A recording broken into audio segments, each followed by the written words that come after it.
ये एक red light area था। शेखर की कार इसी रेड लाइट पर रुकी हुई थी और वहाँ पर सिवाय उसकी किसी और की कार नहीं थी। एकदम सुनसान पड़ा था।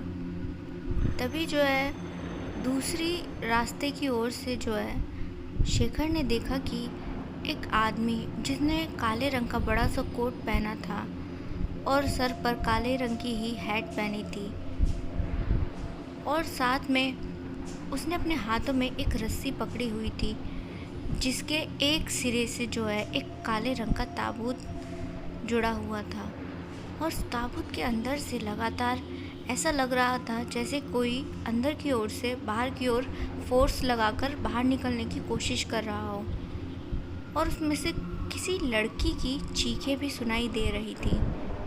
एरिया बहुत सुनसान था, सिवाय शेखर के वहाँ और कोई नहीं था। इसीलिए पूछताछ करने वाला उस आदमी से वहाँ कोई और नहीं था।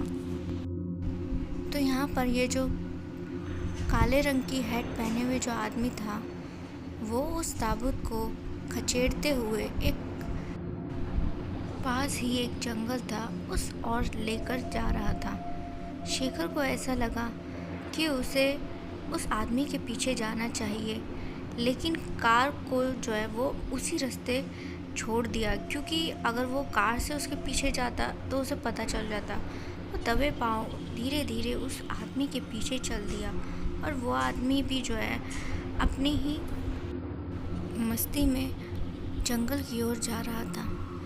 और वहीं जब वो जंगल में पहुंचा तो यहाँ पर जो शेखर था वो भी उसके पीछे पीछे पहुंचा। जंगल में जाने के बाद शेखर ने देखा कि एक पेड़ के पीछे छुपकर वो जो आदमी था वो एक कब्र को खोदने लगा और कुछ देर तक कब्र खोदने के बाद उसने वो ताबूत उस कब्र के अंदर दफना दिया।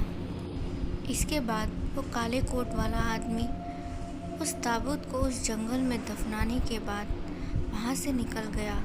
शेखर को ऐसा लगा कि ताबूत में जो भी कोई था वो अभी ज़िंदा है, तो इसीलिए वो फिर से उस जगह पर खुदाई शुरू कर देता है। ये रात का वक्त था, जंगल में एकदम अंधेरा और सुनसान वीराना पड़ा था। ऐसा लगता था कि अगर कोई गलती से वहाँ रह गया तो न जाने उसके साथ दूसरे ही पल क्या हो जाए, क्योंकि कहा जाता था कि उस जंगल में जंगली जानवर भरे पड़े हैं। और शेखर को ये बात यूँ तो मालूम थी, लेकिन उसे लगा कि अपनी जान से ज़्यादा ज़रूरी उस इंसान की जान है जो इस वक्त उस कॉफिन में था। और फिर उसके बाद कुछ देर खुदाई के बाद शेखर ने उस ताबूत को किसी तरीके से बाहर निकाला। तो जैसे ही उसने उस ताबूत को खोलने की कोशिश करी, एक पत्थर से उसका ताला तोड़ दिया और फिर उसके बाद उसने देखा कि उसमें एक लड़की लेटी हुई थी। और इतने में अचानक से ही उस लड़की ने अपनी आंखें खोली। तभी शेखर ने देखा कि उस लड़की की जो आंखें थी वो एकदम लाल रंग की थी, भयानक लाल। और अचानक ही उसके चेहरे पर एक रहस्यमयी सी मुस्कान आ गई। इसी के साथ जैसे ही उसने उसकी ओर देखा तो उसने अपना मुंह खोला तो उसमें 2 नुकीले दांत थे। यहाँ पर शेखर उस लड़की को देखकर डर गया। उसे महसूस हुआ कि इस ताबूत में कोई इंसान नहीं बल्कि कोई भयानक रूह बंद थी, जिसको सोच वो एकदम से पानी पानी हो गया और डरने लगा। तो वो लड़की भी उस ताबूत से उठकर खड़ी हो गई और शेखर पर झपटी। लेकिन तभी उस लड़की को एक झटका लगा और झटका लगने के बाद वो जो लड़की थी वो अचानक से ही एक चमगादड़ में बदल गई और वहाँ से उड़नछू हो गई। तभी शेखर को याद आया कि उसके गले में माता रानी का एक बहुत ही पवित्र लॉकेट पड़ा था, जो कि उसकी माँ वैष्णो देवी से उसके लिए खास लेके आई थी।